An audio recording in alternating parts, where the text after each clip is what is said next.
Car prices have been going up for the last 5 years. Interest is up. Inventory is up. Yet for 2025, as we're seeing more and more MSRPs being announced, they're still raising the prices. What are they thinking? What is going on? And I've got some answers, or at least some theories, to share with you.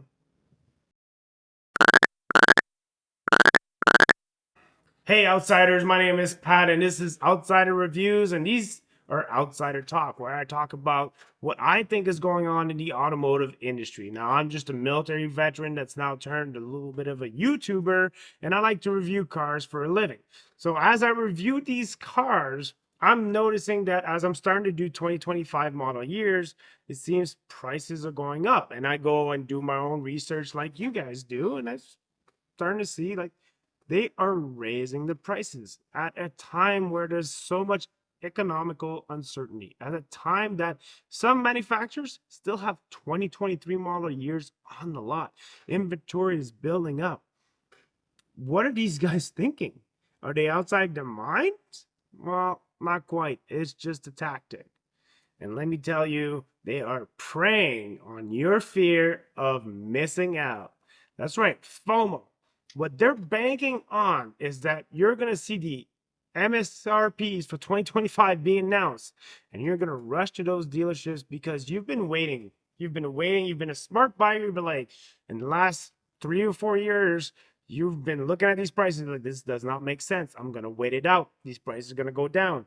And now it's 2024, and we're looking at 2025 around the corner, and you're like, I can't believe it. These prices are not going down. They're actually going up. What is going on? Same car, no extra features, not even a refresh, and the prices is up at a time where cost of material, cost of minerals and mining is everything is dropping down. EVs, lithium is dropping down by 70%. What is going on? Wow. You might be one of those people that's thinking of pulling the trigger right now, heading to that dealership right now, getting yourself a 2024 model year before it's 2025 on the lot, and then you have to pay an extra $1,000. So here's where I am seeing this. Chevy Silverado, one of my most favorite pickup trucks, has an average increase of $1,600 from the 2024 to the 2025 model year in the US. So you have the work truck is going to be cheaper. The ZR2 is cheaper. I think it's like $900 difference cheaper. But everything in between, where the average person, you and I, are shopping, where the regular trims are, you got anywhere between $1,600 increase to almost $5,000 increase for the exact same trims as the previous year. In Canada, I noticed that 2025 Dodge Ram $1,500 has been raised by $6,000 MSRP. And let's not kid ourselves, Stellantis, well, they're not exactly flying off the shelves right now. You have 2023 models here. You look at other YouTubers like Car Edge and Car Questions Answered, and their inventory is through the roof. You got dealerships suing Stellantis to try to take vehicles back. So where's the logic here? Well, there's the logic. They want you to go and buy those 2024s. They want you to see those 2025 prices. They want your FOMO to get activated and be like, there's no way I'm going to spend more next year. There's no way. Okay, well, I got to pull the trigger now. I got to buy that vehicle now because I can't afford an extra $1,600 on my price tag or $5,000 on my price tag. I mean, who can? Right? I mean, especially with what's going on right now in this financial test, so you're going to be like, that's it. I'm going to the dealership right now. I'm going to buy these 2024. I'm going to bite the bullet. That's what they're preying on. That's what they're banking on. They've been using these kind of taxes for a long time. Remember all these limited time only sales?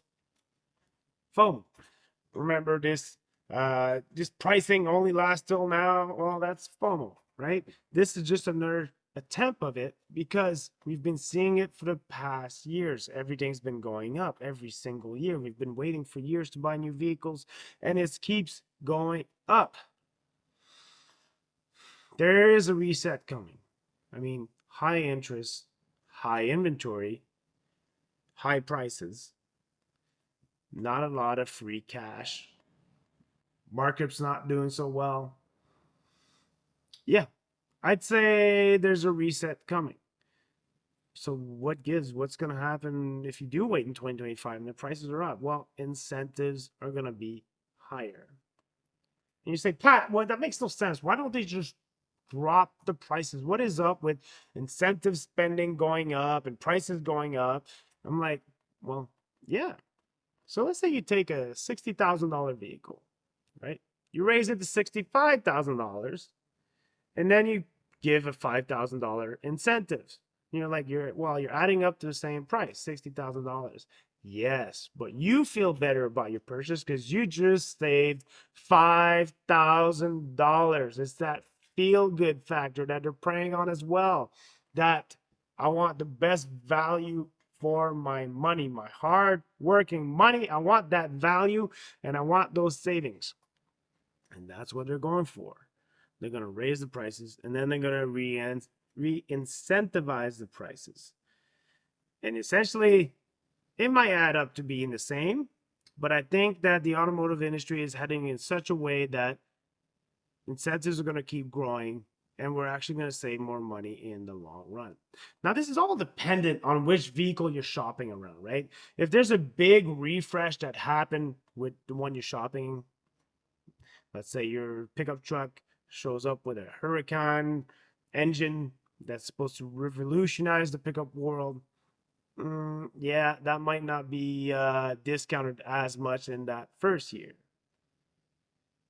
But at the same time, I want you to think like an outsider. Whenever people are looking at specific items that are flying off the shelf, don't be a sheep, be a wolf. Look at something else. Look at outside the box. Think about something else. Look around for other models that are not that popular. Especially a model that's been around and hasn't been refreshed in a couple of years, is probably the best buy for you. Why? Because they're not raising that MSRP more likely. Two, less recalls. It's been around for a couple of years. They've had time to work these things out. You're going to spend less time at a dealership, and that increases your reliability. One of the biggest reasons why Toyota was one of the best reliability king is because, well, they held on to their engines and their options and their features and their models for a very long time. They won't refresh them every 3 years like Hyundai or Kia does. They'll refresh them every maybe 6 to 8 years. They won't even change the engine or think about doing so after a decade. Well, that makes it more reliable. They've had more time to work the kinks out. So thinking about it that way, be a sharpshooter, but be a smart shopper and just look where everybody else is not looking. That's where the deals are. That's what you should be looking at. And always look for the best time to shop, right? End of the month. Doesn't really matter nowadays which month it is. Yes, end of the year, there might be more incentive to it, but it all has to do. Follow the economic times, follow when your dealership has less traffic and which month they always seem to miss. That's where you should shop. So as always, my name is Pat. I'm always trying to help you guys out, trying to get the best deal out there, especially in these hard times where, well, money's hard to come by. So till next time, I'll see you later.